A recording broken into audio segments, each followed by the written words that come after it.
You've prepared everything perfectly. The high chair is clean, the bib is tied, and you've blended the sweet potato into a smooth puree exactly as the pediatrician recommended. Your baby is 6 months old, sitting upright for the first time with that curious expression babies have when something new is about to happen. You bring the tiny spoon to their lips, and instead of the adorable first taste moment you've been imagining, your baby turns their head sharply away, begins to cry, and their whole body stiffens as if you've offered something painful rather than nourishing. You try again. Same reaction. You wait a day, try a different food, softer texture, different temperature. The pattern repeats. Other parents in your group are posting photos of messy, happy babies covered in avocado and banana, and you're sitting there wondering why your child seems to experience food as a threat rather than pleasure. What you might not realize in this moment is that your baby's brain is communicating something profound through these reactions, something that goes far beyond picky eating or a difficult phase. The introduction of solid foods is treated in most parenting guides as a simple nutritional milestone, a practical transition from milk to solids that follows a predictable timeline and sequence.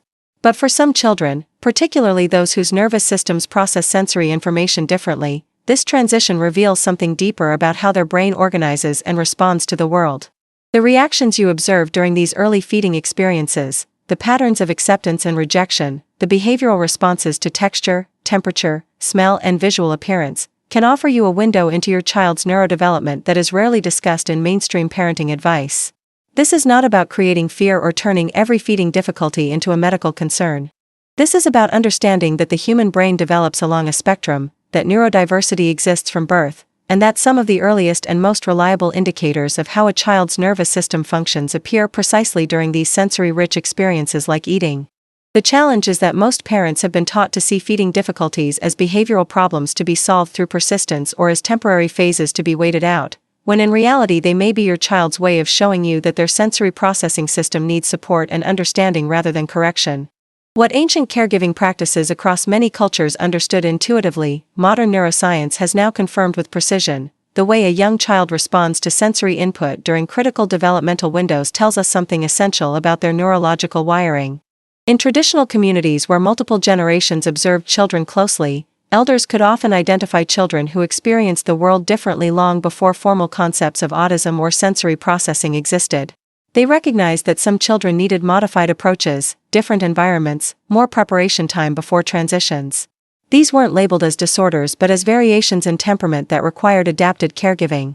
Today we have the scientific framework to understand what those observations meant.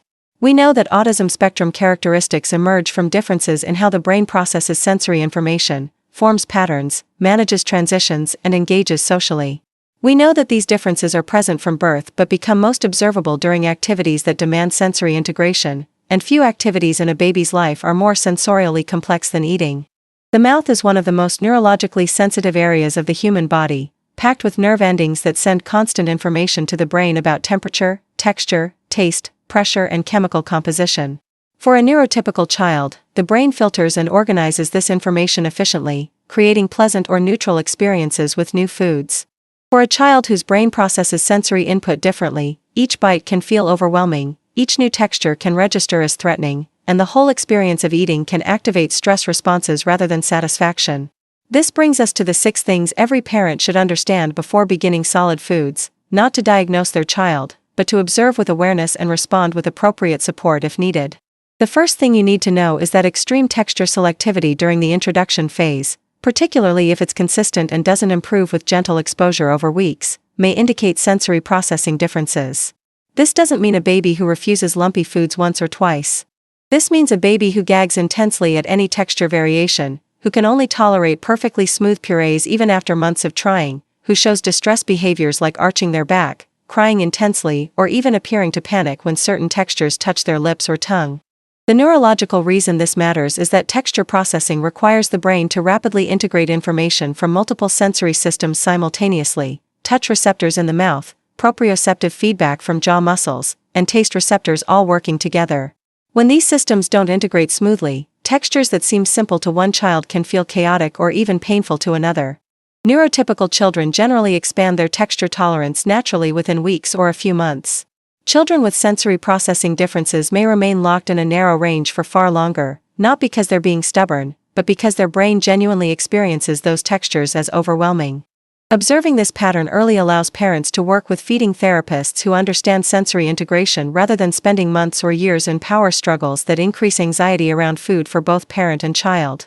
The second thing to understand is the significance of rigid food preferences that appear very early and remain inflexible. It's normal for babies to prefer sweeter foods initially. That's biological programming related to breast milk. What's less typical is when a baby at 7 or 8 months will only accept 1 or 2 specific foods prepared in one specific way, and any variation in color, brand, or temperature causes rejection or distress. This level of rigidity in food acceptance, especially when paired with similar patterns in other areas like only tolerating specific clothing textures or needing exact bedtime routines, can signal the kind of need for sameness and predictability that characterizes autistic neurology. The brain science behind this involves something called weak central coherence, which means the brain focuses intensely on details rather than the overall big picture. A neurotypical child's brain might register sweet potato as generally acceptable whether it's slightly orange or slightly brown, slightly warm or slightly cool. A brain with weak central coherence notices every small difference, and those differences can feel significant enough to make the food seem completely different and therefore unacceptable. This isn't willful behavior. This is the brain doing exactly what it's wired to do, paying extraordinary attention to detail and pattern, which is actually a cognitive strength in many contexts but creates challenges during activities that adults assume should be flexible. Recognizing this pattern early means parents can reduce pressure, maintain a few safe foods while very gradually introducing small variations, and work with professionals who understand that flexibility in eating develops differently for these children. The third critical observation involves your baby's response to social eating cues. Typically, developing babies are intensely interested in what their caregivers are eating by around 6 months. They reach for your food, watch your mouth as you chew, try to grab your cup, show excitement when they see others eating. This social interest in food, this desire to imitate and participate in the communal experience of eating, is actually a developmental milestone that integrates social awareness with motor planning and sensory curiosity. Some babies who will later be identified as autistic show markedly less interest in this social aspect of eating. They may accept food when offered but don't seek it out by watching others. They might not notice or care that everyone else at the table is eating. They may not show the typical pointing, reaching, or vocalization that expresses "I want what you have." This reduced social referencing during feeding isn't about appetite or hunger, it's about the social cognitive processes that typically make eating a shared experience rather than just a biological function. The neural networks involved in social attention, joint attention where the baby looks at what you're looking at, and imitative behavior are all activated during family meals for neurotypical babies. When those networks function differently, feeding becomes more isolated and less socially driven. This doesn't mean the child won't eat or won't eventually enjoy food, but it may mean they need more direct teaching of feeding skills rather than learning naturally through observation and imitation. The fourth thing parents should watch for is unusual oral motor behaviors or absence of typical exploratory mouthing. Most babies between 4 and 12 months put everything in their mouths. This is how they learn about object properties, textures, and spatial relationships. It's messy and constant and entirely normal. Some children who are later identified as autistic show either extreme avoidance of mouthing objects, as if the sensory input is unpleasant, or they show repetitive mouthing that seems less about exploration and more about seeking specific sensory input. You might notice your baby only mouths hard plastic toys but never soft fabric ones, or only wants rubber items, or mouths objects in a repetitive way that doesn't seem to gather new information. During actual eating, you might observe limited tongue movement, difficulty moving food from the front to the back of the mouth, or a persistent tongue thrust that doesn't diminish over time. These oral motor differences have neurological roots in both sensory processing and motor planning. The brain needs to coordinate dozens of muscles in the tongue, jaw, cheeks, and throat while simultaneously processing the sensory feedback from what's in the mouth. When motor planning systems work differently, these coordinated movements can be challenging to organize, which is why some autistic children struggle with feeding efficiency even when they want to eat. Early recognition means early intervention with feeding therapists who can provide oral motor exercises and strategies that help the child develop these skills rather than assuming they'll develop automatically. The fifth observation relates to behavioral responses around mealtimes that go beyond typical infant fussiness. Many babies get cranky when hungry or tired, but some babies show intense distress responses to the entire context of eating that seem disproportionate. They might become extremely upset when placed in the high chair even before food appears. They might show heightened anxiety during meal preparation, responding to the sounds of the blender or the sight of the bib with crying or attempts to escape. They might need extensive calming after meals even when the meal went relatively smoothly. These responses suggest that the child's nervous system is in a heightened state of arousal during feeding times, perceiving the situation as stressful rather than pleasant. The neuroscience here involves the autonomic nervous system and stress response pathways. For some children, the combination of sensory input, social expectation, physical constraint in a chair, and pressure to perform the complex task of eating activates their threat detection systems. Their amygdala, the brain's alarm center, interprets the situation as potentially dangerous, which activates fight or flight responses that are completely incompatible with calm eating. This isn't manipulation or bad behavior. This is a nervous system that's genuinely struggling to feel safe in a situation that other children find routine. Recognizing this allows parents to modify the environment, reduce pressure, work on nervous system regulation before even attempting feeding, and seek support from occupational therapists who specialize in sensory-based feeding difficulties. The sixth and perhaps most important thing to understand is how your baby responds to multisensory experiences beyond just eating. The feeding challenges you observe exist within a broader pattern of how the child processes sensory information across all domains. Notice whether your baby also shows strong reactions to clothing textures, becomes very upset during bathing, seems distressed by normal household sounds, avoids or seeks out specific types of touch, has difficulty with transitions, or shows intense focus on specific visual patterns. When feeding difficulties appear alongside several of these other sensory responses, it creates a picture of a sensory system that's processing the world with different intensity and requiring different regulation strategies. This isn't about pathologizing normal baby fussiness. Plenty of babies dislike baths or prefer certain textures without being autistic. This is about recognizing patterns, clusters of responses that together suggest the nervous system is organized differently. The importance of recognizing this early cannot be overstated, not because autism needs to be fixed or cured, but because children whose brains process sensory information differently benefit enormously from environmental modifications, teaching strategies that match their learning style, and support for developing regulation skills during the period of maximum brain plasticity, which is roughly the first 3 years of life. During this window, the brain is forming over 1 million new neural connections every single second. The experiences a child has, the support they receive, the understanding their caregivers bring to their needs, all of this literally shapes how those neural pathways develop. Here's what many parents aren't told but desperately need to hear: noticing these patterns early is an act of love, not an act of labeling or limiting your child. The parents who observe carefully, who trust their instincts when something feels different, who seek evaluation and support early, these are the parents who give their children the gift of being understood rather than constantly corrected. Because when you understand that your child's refusal of new foods comes from genuine sensory overwhelm rather than defiance, your entire approach changes. You stop seeing behavior that needs to be controlled and start seeing a nervous system that needs support. You stop comparing your child to others and start discovering what your unique child needs to thrive.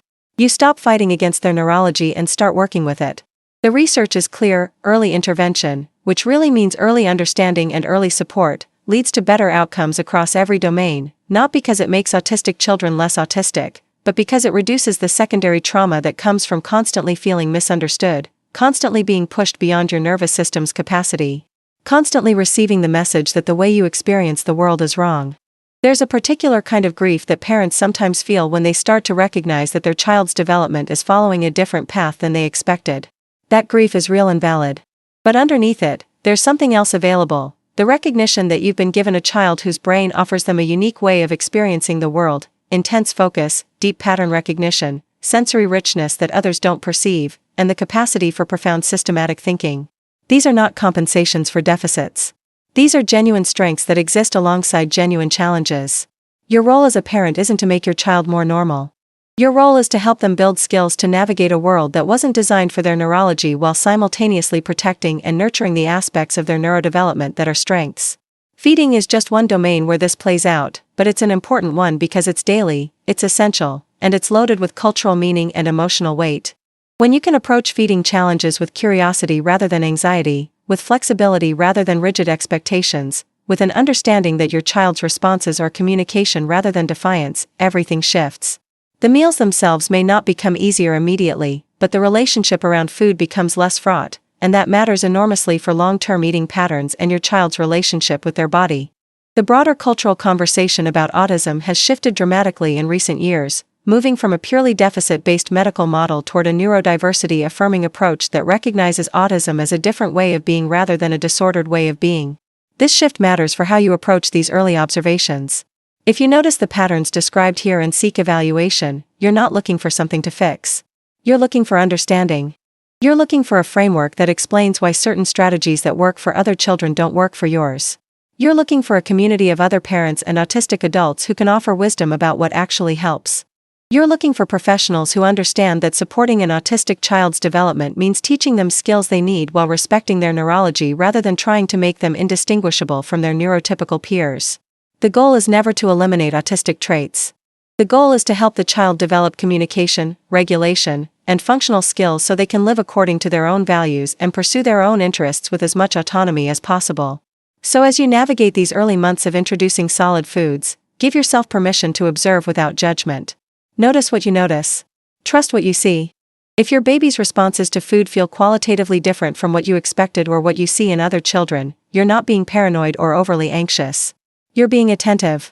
Write down what you observe, not obsessively, but carefully. Note patterns over time. Share your observations with your pediatrician, and if they dismiss your concerns, seek a developmental pediatrician or pediatric neuropsychologist who specializes in early childhood assessment.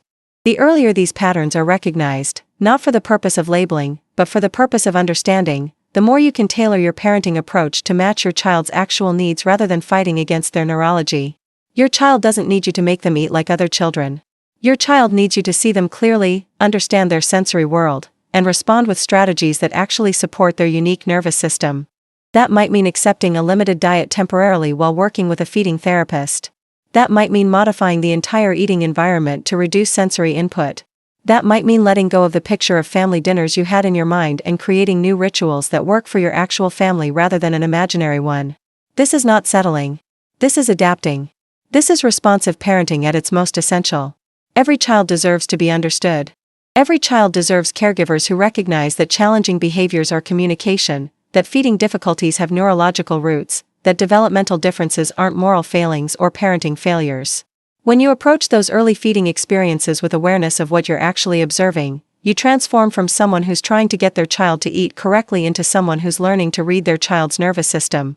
And that skill, that capacity to observe and respond rather than control and correct, will serve both you and your child far beyond mealtimes.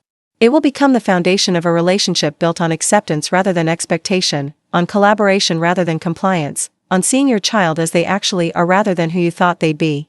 Because the most profound act of parenting isn't shaping your child into a predetermined mold. It's discovering who they actually are and helping them become the fullest version of that unique person. Sometimes that discovery begins with something as simple as a spoonful of sweet potato and the wisdom to pay attention to what happens next.